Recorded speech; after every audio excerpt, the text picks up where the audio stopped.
Sukses kawan-kawan. Dapat lagi video dari Bosman. Judulnya gara-gara video Omnibus Law kemarin banyak yang bilang macam-macam. Ya udah, sama sih seperti apa yang saya pikirin. Yuk kita dengar dulu. Bosman, gua nggak setuju video lo kemarin. Itu bukan lu banget, itu bukan kita. Demikian suara mitra saya yang keturunan Batak dengan nada keras berkata, lu harus klarifikasi. Kita ini pebisnis, tapi kita bukan oligarki. Emang menurut lu Omnibus Law akan meningkatkan kesejahteraan rakyat? Dia bertanya dengan nada keras. Yang saya jawab, saya nggak percaya. Itu delusi, itu khayalan. Gua setuju, itu khayalan. Nah, lu sendiri yang sejak 6 bulan lalu bilang Omnibus Law produk oligarki. Ya lu harus jelaskan posisi lu dan posisi kita. Sontoloyo, ya Sontoloyo.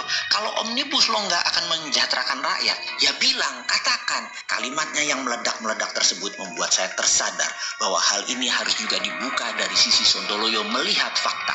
Apa yang kita lihat? Aslinya apa sih muasalnya Omnibus Law itu sampai harus terjadi? Benar, banyak pengusaha diuntungkan, tetapi tidak semua pengusaha berhati putih, di mana keuntungannya bakal dibagikan lagi ke karyawannya. Ini yang membuat saya tersadar. Kita tahu, kita bicara kali ini bukan pengusaha UKM, tetapi pengusaha yang non-UKM yang hanya 3%, tetapi mereka menguasai 50% peredaran uang serta kendali ekonomi makro Indonesia. Mereka diuntungkan oleh Omnibus Law, tapi apakah mereka peduli dengan karyawan, buruhnya, dan hatinya putih? Maka kalau boleh saya jawab jujur, sedikit sekali yang hatinya putih. Mereka dengan Omnibus Law akan semakin kapitalis elitis, yaitu mereka para oligarki dan BUMN. Betul, keduanya elitis yang diuntungkan amat sangat dengan Omnibus Law ini. Rakyat di bawahnya bagaimana?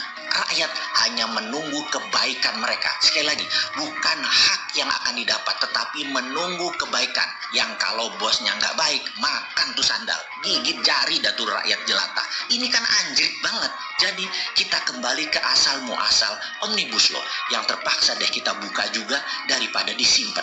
Aslinya adalah saat ini banyak pejabat Indonesia terpesona dengan beranda depan negara Tiongkok di dalam membangun ekonomi. Mereka terkagum-kagum dengan halaman depan rumah Tiongkok. Terlihat indah, megah, dan cepat sekali dicapainya kemajuan ekonomi Tiongkok.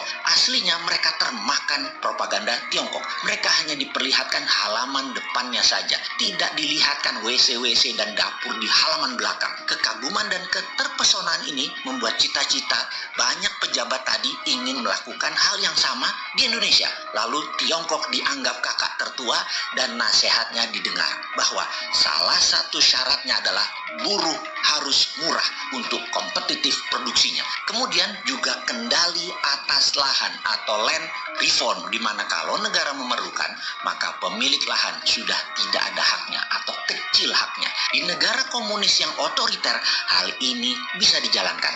Namun di negara demokrasi, suara rakyat jadi tertindas. Makanya perlu perlindungan hukum, dibungkuslah dengan Omnibus Law. Karena itu kita mengatakan, nggak akan jalan Omnibus Law untuk mensejahterakan rakyat. Karena tangan besi harus dijalankan. Tidak ada kompromi demi murahnya biaya produksi. Jadi yang diinginkan banyak pejabat sekarang adalah meningkatkan GDP. Dan sungguh meningkatkan GDP belum tentu meningkatkan kesejahteraan rakyat. Ini harus diluruskan cita-cita banyak pejabat tersebut. Memang terlihat manis undang-undang tersebut dibungkus dengan kata dalam tanda petik cipta kerja. Namun apakah pekerjaan nanti akan membawa kesejahteraan atau lebih lagi kebahagiaan? Belum tentu, dan kayaknya dengan tekanan Omnibus Law tidak akan tercapai kesejahteraan tersebut. Manusia Indonesia akan dipaksa jadi mesin pekerja, dan ini bukan cita-cita rakyat semesta. Belum lagi ternyata asing-asing bebas masuk juga untuk meningkatkan PDB. Alasannya mau nanti 95%-nya keluar lagi, yang penting PDB nasional naik. Bukannya hilang itu tenaga kerja asing di Sulawesi, pasti bakal nambah, iya, karena demi PDB. Mengapa mendadak bernegara kok jadi bengis begini sih untuk mencari materi? Jangan begitulah bos, jangan terlalu materialistik. Kita Indonesia, kita demokrasi, kita bukan negara otoriter. Kita mencari kesejahteraan dan keadilan dengan cara manusiawi, dengan cara elegan, dengan lebih adil. Jadi kalau dikatakan Omnibus Law adalah produk oligarki dan otoritarian, ada benarnya dan pasti.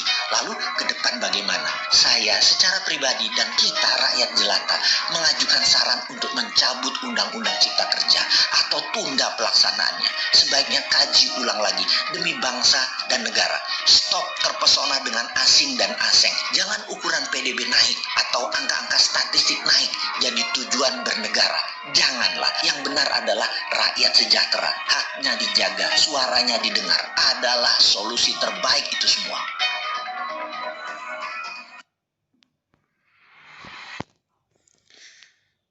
Bagaimana kawan-kawan? Sepaham kan? Saya pribadi sepaham dengan itu semua. Dari awal, makanya dari video sebelumnya saya dengar kok tidak seperti biasanya video basement, tajam, akurat, mendetail, dan sangat memihak masyarakat, terutama rakyat kecil. Terserah bagaimana pendapat kawan-kawan dalam video ini. Tinggalkan pendapat, saran di kolom komentar. Terima kasih. Salam sukses.